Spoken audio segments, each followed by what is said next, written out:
ನಮಸ್ಕಾರ ಸ್ನೇಹಿತರೆ, ಎಲ್ಲರೂ ಹೇಗಿದ್ದೀರಿ? ನಮ್ಮ ಟೆಂಪಲ್ ಸ್ಟೋರಿ ಯೂಟ್ಯೂಬ್ ಚಾನಲ್ಗೆ ಸ್ವಾಗತ ಸುಸ್ವಾಗತ. ಎಲ್ಲರಿಗೂ ಕೂಡ ಚೈತ್ರ ಮಾಸದಲ್ಲಿ ಬರುವಂತಹ ಹುಣ್ಣಿಮೆ ಅಂದರೆ ಇದು ಹನುಮ ಜಯಂತಿ, ಚೈತ್ರ ಹುಣ್ಣಿಮೆ ಅಂತಲೂ ಕೂಡ ಕರೀತಾರೆ. ಹುಣ್ಣಿಮೆಯ ಶುಭಾಶಯಗಳು. ಇದು ಯಾವತ್ತು ಪ್ರಾರಂಭವಾಗಿ ಯಾವತ್ತು ಅಂತ್ಯ ಆಗುತ್ತೆ, ಯಾವತ್ತು ನಾವು ಮೇಯ್ನಾಗಿ ಮಾಡಬೇಕು ಅನ್ನೋದನ್ನ ಖಂಡಿತ ತಿಳಿಸ್ಕೊಡ್ತಾ ಬರ್ತೀನಿ. ವಿಡಿಯೋನ ಪೂರ್ತಿ ಕೊನೆಯವರೆಗೂ ಕೂಡ ನೋಡಿ. ಈ ವರ್ಷ ನಮಗೆ ಏಪ್ರಿಲ್ 1 ಅಂದರೆ ಬುಧವಾರ ಬೆಳಗ್ಗೆ 7:06 ಪ್ರಾರಂಭವಾಗಿ 2ನೇ ತಾರೀಕು ಗುರುವಾರ ಬೆಳಗ್ಗೆ 7:41 ನಮಗೆ ಹುಣ್ಣಿಮೆದು ತಿಥಿ ಇರುತ್ತೆ. ಇದು ಪೂರ್ತಿ ಹುಣ್ಣಿಮೆ ತಿಥಿ ಬಂದು ನಮಗೆ 2ನೇ ತಾರೀಕು ಗುರುವಾರ ಬರುತ್ತೆ. ಯಾಕೆಂದರೆ ಸೂರ್ಯೋದಯಕ್ಕಿಂತ ಮುಂಚೆ ಯಾವಾಗ ಹುಣ್ಣಿಮೆ ತಿಥಿ ಇರುತ್ತೋ ಆವತ್ತಿನ ದಿನನ ಹುಣ್ಣಿಮೆ, ಚೈತ್ರ ಮಾಸದ ಹುಣ್ಣಿಮೆ ಅಂತ ಆಚರಣೆ ಮಾಡೋ ಪ್ರತಿಯೊಂದನ್ನಾದರೂ ಅಷ್ಟೇ. ಇವತ್ತು ಪೂರ್ತಿ ಇರುತ್ತೆ. ಬುಧವಾರ ಬಂದು ಬೆಳಗ್ಗೆ 7-6 ಪೂರ್ತಿ ಇರುತ್ತೆ. ಆದರೂ ಕೂಡ ಇದನ್ನು ನಾವು ಹುಣ್ಣಿಮೆನ ಗುರುವಾರನೇ ಕನ್ಸಿಡರ್ ಮಾಡಬೇಕಾಗತ್ತೆ. ಮತ್ತು ಈ ತಿಥಿ ದಿನ ಹನುಮ ಹುಟ್ಟಿದ ಸಲುವಾಗಿ ಹನುಮ ಜಯಂತಿ ಕೂಡ ತುಂಬ ವಿಜೃಂಭಣೆಯಿಂದ ಉತ್ತರ ಪ್ರದೇಶ ಇರ್ಬೋದು, ತುಂಬ ಕಡೆ ವರ್ಷಕ್ಕೆ 2 ಸಲ ಹನುಮ ಜಯಂತಿ ಬರುತ್ತೆ. ಖಂಡಿತ ನೀವು ಕೂಡ ಇದನ್ನ ಆಚರಣೆ ಮಾಡ್ಬೋದು. ಏನಿಲ್ಲ, ಹನುಮನ್ ಫೋಟೋ ಇಟ್ಟು ನೈವೇದ್ಯ ದೀಪ ಧೂಪ ಎಲ್ಲ ಕೊಟ್ಟು ಪೂಜೆ ಮಾಡಿದ್ರೆ ತುಂಬ ಒಳ್ಳೆಯದಾಗುತ್ತೆ. ಯಾರಿಗೂ ಕೂಡ ಒಂದು ಕನ್ಫ್ಯೂಸ್ ಇರುತ್ತೆ ಕೆಲವರಿಗೆ, ಬುಧವಾರ ಮಾಡೋದಾ ಗುರುವಾರ ಮಾಡೋದಾ ಅಂತ.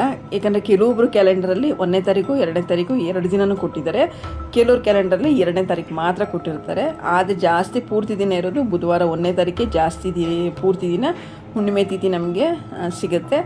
ಬಟ್ ಅದೇ ಸೂರ್ಯೋದಯಕ್ಕಿಂತ ಮುಂಚೆ ಈ ಹುಣ್ಣಿಮೆ ತಿಥಿ ಯಾವಾಗಿರುತ್ತೋ ಅವಾಗ ಆಚರಣೆ ಇರೋದ್ರಿಂದ ನಾಳೆ ಬೆಳಗ್ಗೆ 7:41 ಮುಗಿಬೋದು. ಆದರೂ ಕೂಡ ನಾಳೆನೇ ಹುಣ್ಣಿಮೆ ತಿಥಿ ಆಚರಣೆ ಮಾಡಲಾಗುತ್ತೆ. ನೀವು ಪೂಜೆ ಮಾಡೋದಿದ್ದರೆ ಬೆಳಗಿನ ಜಾವ ಬ್ರಾಹ್ಮಿ ಮುಹೂರ್ತದಲ್ಲಿ ಪೂಜೆ ಮಾಡಿಕೊಂಡ್ರೆ ತುಂಬ ಒಳ್ಳೆಯದಾಗುತ್ತೆ. ಯಾಕಂದರೆ ಹುಣ್ಣಿಮೆ ತಿಥಿ ಮುಹೂರ್ತ ಮುಗಿಯೋದ್ರೊಳಗಡೆ ನೀವು ಪೂಜೆ ಸಲ್ಲಿಸಿದ್ರೆ ಖಂಡಿತ ಕೂಡ ತುಂಬ ಒಳ್ಳೆ ಸಕ್ಸಸ್ ಕಾಣ್ಬೋದು ಅಂತಲೇ ಹೇಳ್ತೀನಿ. ಯಾಕೆಂದರೆ ಅಮಾವಾಸ್ಯೆ ಹುಣ್ಣಿಮೆಗಳಲ್ಲಿ ನಿಮಗೆ ಗೊತ್ತಿರೋ ಹಾಗೆ ಒಂದು ಒಳ್ಳೆ ಶಕ್ತಿ ಇರುತ್ತೆ. ಆ ಶಕ್ತಿ ನಾವೇನೇ ಬೇಡ್ಕೊಂಡ್ರೂ ಕೂಡ ತುಂಬ ಒಳ್ಳೆ ಶ್ರೇಯಸ್ ಸಿಗುತ್ತೆ ಅಂತಲೇ ಹೇಳ್ಬೋದು.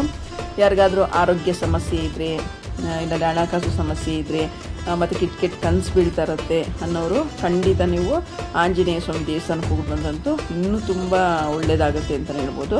ಇದು ಹನುಮ ಜಯಂತಿ ಆದ್ದರಿಂದ ಹನುಮಾನ್ಗೂ ಕೂಡ ಪೂಜೆ ಮಾಡಿ ಆಂಜನೇಯ ಗುಡಿಗೂ ಕೂಡ ಹೋಗ್ಬಿಟ್ಟು ಬಂದು ಒಂದು ಯಂತ್ರ ಹಾಕ್ಸ್ಕೊಂಡ್ರೆ ತುಂಬ ಒಳ್ಳೆಯ ಒಂದು ಪಾಸಿಟಿವ್ ಎನರ್ಜಿ ನಮಗೆ ಹೊಳ್ಕೊಡುತ್ತೆ. ಯಾಕಂದರೆ ಹನುಮ ಜಯಂತಿ ದಿನ ಹನುಮಾನ್ದೊಂದು ಯಂತ್ರ ಹಾಕ್ಸ್ಕೊಳ್ಳೋದ್ರಿಂದ ನಮ್ಮ ಬಾಡಿಲಿ ಪಾಸಿಟಿವ್ ವೈಬ್ಸ್ ಇರುತ್ತೆ. ಆಮೇಲೆ ಹೆಲ್ತ್ ಸಮಸ್ಯೆ, ಏನಾದ್ರು ಆರೋಗ್ಯ ಸಮಸ್ಯೆ ಇರ್ಬೋದು, ಏನಾದ್ರು ಕೆಟ್ಟ ಕನಸು ಕೀಳೋದಿರ್ಬೋದು, ಇಲ್ಲ ಭಯ ಬೀಳೋದಿರ್ಬೋದು, ಈ ಥರದ್ದು ಏನೇ ಸಮಸ್ಯೆ ಇದ್ದರೂ ಕೂಡ ಇವತ್ತು ಖಂಡಿತ ಪರಿಹಾರ ಆಗುತ್ತೆ ಅಂತಲೇ ಹೇಳ್ತೀನಿ.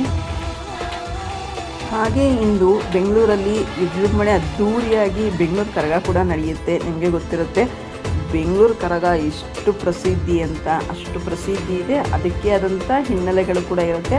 ಹಾಗಾಗಿ ಬುಧವಾರ ಮತ್ತು ಗುರುವಾರ ತುಂಬ ಶುಭ ದಿನ ಅಂತಲೇ ಹೇಳ್ಬೋದು. ತುಂಬ ಪಾಸಿಟಿವ್ ವೈಬ್ಸ್ ಇರುತ್ತೆ. ಹುಣ್ಣಿಮೆ ಅಂದ್ರೆ ಅಷ್ಟು ಸತ್ಯನಾರಾಯಣ ಸ್ವಾಮಿ ಪೂಜೆಗಳು ನಡೆಯುತ್ತೆ.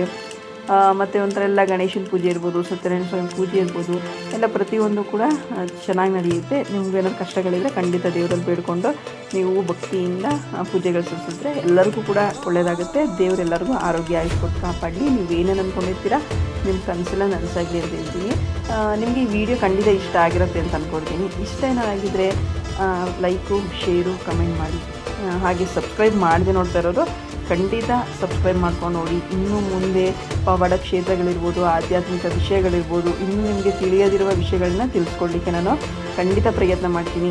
ಇವತ್ತಿನ ವಿಡಿಯೋ ನಿಮಗೆ ಖಂಡಿತ ಇಷ್ಟ ಆಗಿರುತ್ತೆ ಅಂತ ಅಂದ್ಕೊಂಡು ಇವತ್ತಿನ ವಿಡಿಯೋನ ಇಲ್ಲಿಗೆ ಮುಗಿಸ್ತಾ ಇದ್ದೀನಿ. ಎಲ್ಲರಿಗೂ ಕೂಡ ಧನ್ಯವಾದಗಳು ಸ್ನೇಹಿತರೆ.